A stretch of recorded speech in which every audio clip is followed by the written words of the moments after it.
Hi, this is Scott Garibay, and today we're going to talk about Dungeons and Dragons and NixThaums.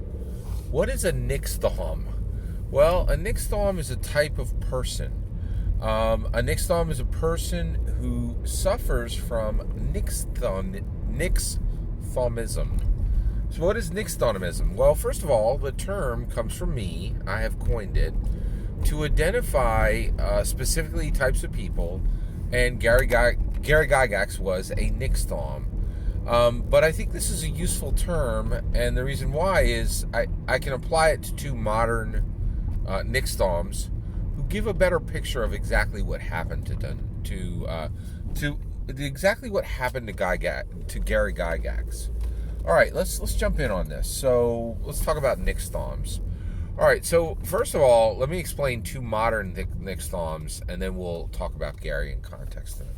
So I recently finished. I've just been enjoying fantasy cinema, and I recently watched. It was a really nice experience. This year, I actually started May the 4th Star Wars.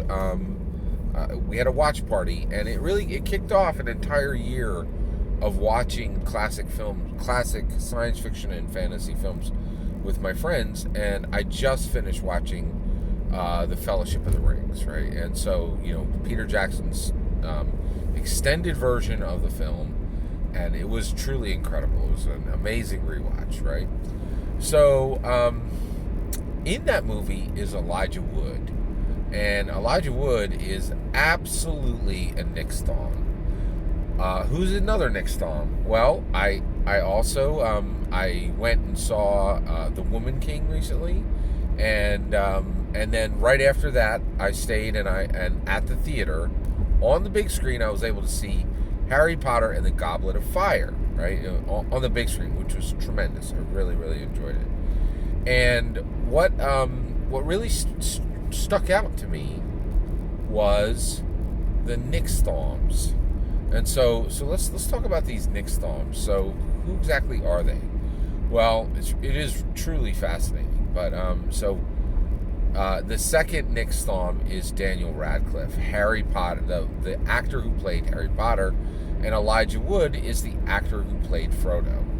And so these are absolutely template NixThaums. And so let's talk about NixThaums and NixThaumism. So a NixThaum is a person who suffers from NixThaumism. So what is NixThaumism? NixThaumism is a condition. NixThaumism is a condition that certain people suffer from. NixThaums, and the condition is being done but not being dead, and having multiple decades of your life remaining and being aware of all of that. All right, and Daniel Radcliffe and Elijah Woods are absolute perfect examples of this. So both of them are NixThaums.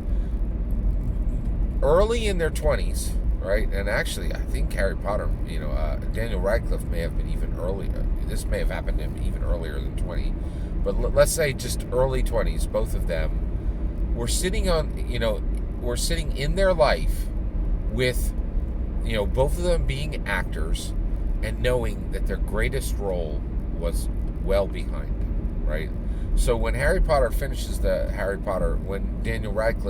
Harry Potter series of films, he's almost positive, right? I think he knew that he had decades of his life and nothing he would do would ever surpass Harry Potter. It's even questionable if his entire body of work would even remotely equal what he did in Harry Potter. And I think he knew, and I think we all know, the answer is no. He's never going to surpass what he did in Harry Potter. And we're going to talk about why in a minute. The same reason why Daniel Radcliffe will never surpass his Harry Potter role is the same reason Elijah Wood will never surpass his Frodo role. So same thing with Elijah Wood. He did an amazing job with Frodo, and he knew, and I think everybody else knows, he is never ever going to surpass that role, right? So basically, how do we know this? Well, it's not because they're not. It's not because they're lazy. Both Elijah Woods and Daniel Radcliffe, I think, are very dedicated to their craft and are hardworking actors, right? So why can't they surpass the role? Well, these roles happened. Basically, they took talent and they took temporality. They took a moment in time and they took incredible investment from the world, right? So both of these, both Elijah Wood and Daniel Radcliffe had to be spectacularly talented to pull off these roles, and they both were. They're both extremely talented actors, and they did a great job, right? But but where do you go from there, right? And why can't they surpass it? Well, the other one is temporality. So essentially, everybody understood that the Harry Potter books were peerless. There's never been books that people, had midnight book parties for, other than, for like 7 years in a row. Like, that just doesn't happen, right? But it happened with Potter, and it was huge. It was a moment in American history, right? And then with Lord of the Rings, everybody knew, again, this huge book series, and they bring it to life in the movies, and it's a massive success, right? And there's this moment in time, right? So not only do you need the talent, you need this a moment in time, and you have to invest billions. There are billions of dollars on the line, right? So there were like 8 Harry Potter movies. Each one of them cost easily $250 million, if not a lot more. Quite literally, billions were invested to create both of these movie series. So, in order to surpass these, Elijah Wood and Daniel Radcliffe need billion-dollar projects to come along, and they need the right moment in time, and they need their talent to be as sharp.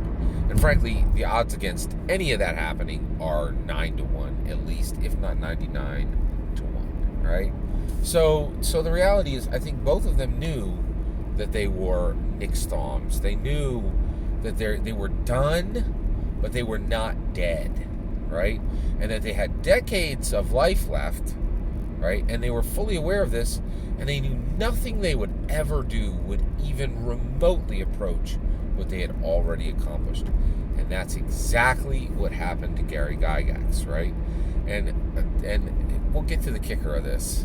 Here's why Castles and Crusades does not matter. And everyone who holds it up to you and points to it is a fool, in my humble opinion. Here we go. Okay. So Gary Gygax, he did his best work from 1974 to 1986. He was the creative director, he was the main writer, and he was the main commercial leader on Dungeons and Dragons, right? And 1974 to 1986 were his fire years. He was on fire, right? When 1986 came around, he knew he was finished. Everything what he had accomplished was absolutely peerless, and it didn't really matter. There was never going to be another moment in time where his talent was as high, and the temporality came together, and people were willing to invest huge amounts of money, right? It just that point, actually the money was still there, the temporality wasn't there, and the talent wasn't there, and the moment had passed, right? So all these people now just need to, they're in this situation where they're just sitting and waiting, right? And so it's brutal, and there's this sorrow around Gygax's life, but I think he was 100% aware that Dungeons and Dragons would be his legacy. I can never remember the name of it. So I think his other game was called Dangerous Journeys or Endless Journeys. But let's keep it on Castle Crusade. But all of his work, every piece of work that Gygax did from 1986 to 2008 means nothing, right? And anyone who tells you Gary Gygax's legacy is Castles and Crusades, I want you to hear Daniel Radcliffe's true legacy is The Lost City with Channing Tatum and Sandra Bullock. He was a villain in that. Did you see it? It was great. It's his true legacy, right? Like, and you're like, no.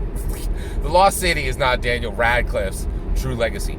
Nor is the movie he had where that he's in where he has he has guns taped to both of his hands, right? Like, and nothing Daniel Radcliffe has done is his true legacy beyond Harry Potter. Harry Potter is Daniel Radcliffe's true legacy, and it always will be, right? Elijah Woods, he did a show, Mumford. I think it was called Mumford, right? He did a show where he was dressed in a dog suit, right? What's Elijah Wood's legacy? Is it Mumford? Or like the show where he's a dog, right? And he's licking somebody's face, he's in a dog suit licking somebody's face. Is that Elijah Wood's true legacy, right? Like, so basically when you hear somebody say, oh, Castles and Crusades is Gary Gygax's true legacy, just also understand that these people would tell you that Daniel Radcliffe's true legacy is actually The Lost City with Channing Tatum and Sandra Bullock, right?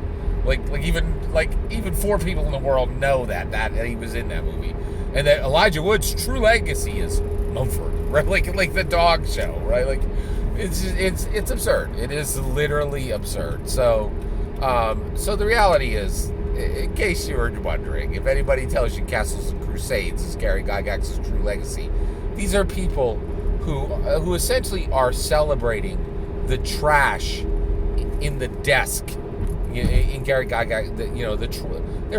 They're celebrating notes they found in the trash in Gary Gygax's desk, right? Like everything he did from 1986 to 2008, you could skip it, right? Like, it's not his true legacy. His true legacy is Dungeons and Dragons, just like Daniel Radcliffe's true legacy is Harry Potter, and Lord of the Rings legacy is, and Elijah Wood's true legacy is Lord of the Rings, right?